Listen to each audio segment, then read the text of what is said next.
with that understanding from the state, I'll admit it under Rule 104, providing you can lay that foundation, so overruled at this time. Sure. Absolutely. Ms. Baxter, how did you know that this car was a Maserati? Well, like I said, I have one on my wall because I just love them. So sometimes I go down to the dealership in town and I just stare at them for a really long time. And I actually stole the poster from the dealership and put it on my wall. Did you notice anything else about this Maserati? Well, yeah. Normally cars, you know, they have these bright white lights, like just normal headlights. But the Maserati, it had purplish lights, like purplish blue. It was really cool. Now, did the Maserati continue driving? Yeah, you know, it turned off its headlights, which was weird, because usually when you drive, you keep your headlights on. But so it turns off the headlights, and then it just keeps going for like 2 more minutes. And then finally it stopped and somebody got out. Was that person the only person at the marina that evening? Well, at first, yeah, they headed down towards the pier. But then a little while later, like about a half an hour, another car drives up, and this was a taxi, and somebody else got out of the taxi. Did you know about what time this occurred? It was about the taxi? Yes. The taxi came at about 10:30 p.m. And what was supposed to happen around that time, Ms. Baxter? Well, at 10:34, the lunar eclipse started. It was exactly as I predicted it. I wrote it out in my book. It was so cool. So during the lunar eclipse, were you able to see anything? Nothing at all. I waved my hand in front of my face like this, and I couldn't see it. Were you able to hear anything? Oh, well, yes, of course. You know that they say when one of your senses is down, the rest of your senses are just like really attuned. So I was able to hear a lot, and the stuff I heard was crazy. What kind of things did you, I'm sorry, what were these voices? What kind of things did you hear, Ms. Baxter? Well, I heard these 2 voices yelling at each other. They seemed really angry from what I could tell. Objection, Your Honor, calls for speculation. A speculation about what? As to these people being angry. Counselor, is the witness?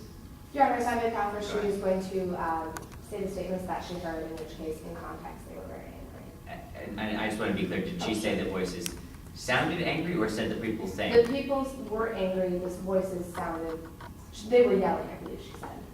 Okay, the witness can testify to how the voices sounded. That's a rationally based lay perception. She can't testify as to what the people who possess those voices were actually feeling. So if you can limit your answers, Ms. Baxter, to just how the voices sounded, how you can describe them, that would be good.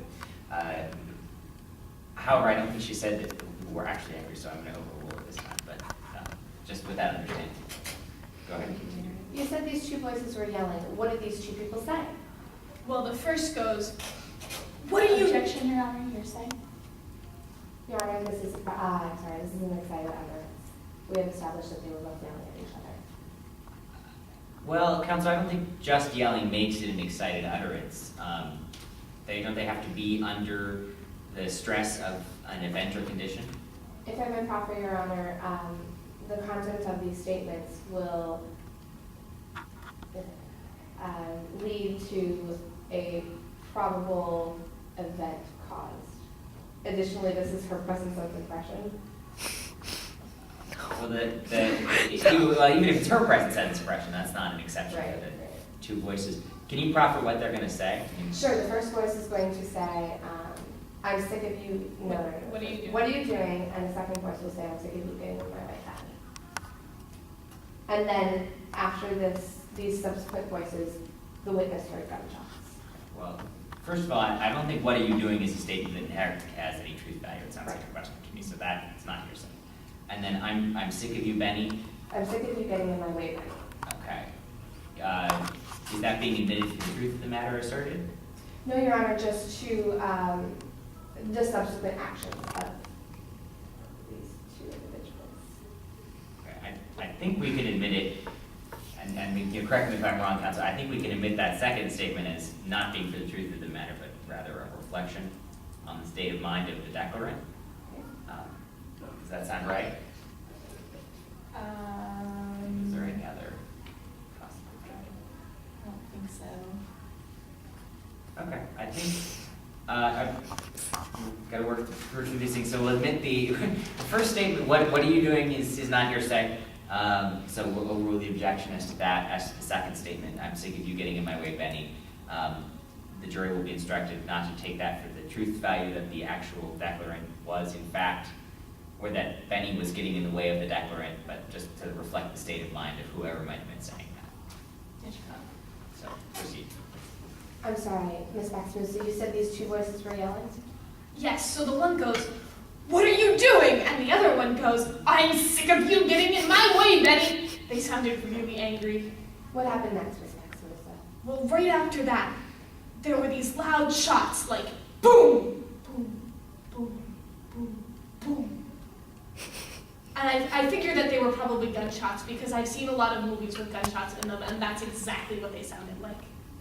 And around what time was this happening, Ms. Maximo? This was at about 10:39 to 10:49 because at 10:49 the lunar eclipse lifted and I could see again. After you could see again, Ms. Maximo, so what did you observe? Well, I saw one person coming off up onto the marina, and they were carrying this really heavy thing, and they were dragging it, and it was about my size. It was really big. I thought maybe it was a telescope. Where did they drag this big bag? They dragged it over to the Maserati, and they just shoved it in the trunk. I couldn't see that much, but I could tell they were working really hard to get it into the trunk. And did the Maserati leave the marina? Yeah, but it was weird because it didn't drive off up the road like any normal car would do. It drove off into the woods, like through all these trees. Would a map help you to further explain where you were and what you observed? Sure, I like maps. I took a class on maps once. Your Honor, permission, let the record reflect that I am showing opposing counsel would have been left to state Exhibit 3. Your Honor, permission to approach the witness. Go ahead. Can you identify this map for us, Ms. Maximo? Sure, this is Calvin's Cliffs. And is it a fair and accurate representation of the area? Yeah, just about. Now, will you please show us where you were on the evening of June 16, 2008? I was over here at number 1 watching Would the you mind holding stars. up the map so the jury is able to see? I was over here at number 1, up on the cliffs watching the stars. I'm sorry, counsel, before we start showing this to the jury, are you admitting it into evidence? Oh, yes, Your Honor. I'd like to admit States 3 into evidence. Objections?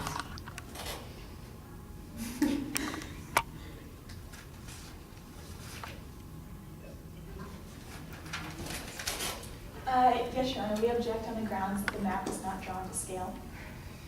Is that what rule of evidence? Just a moment, Your Honor.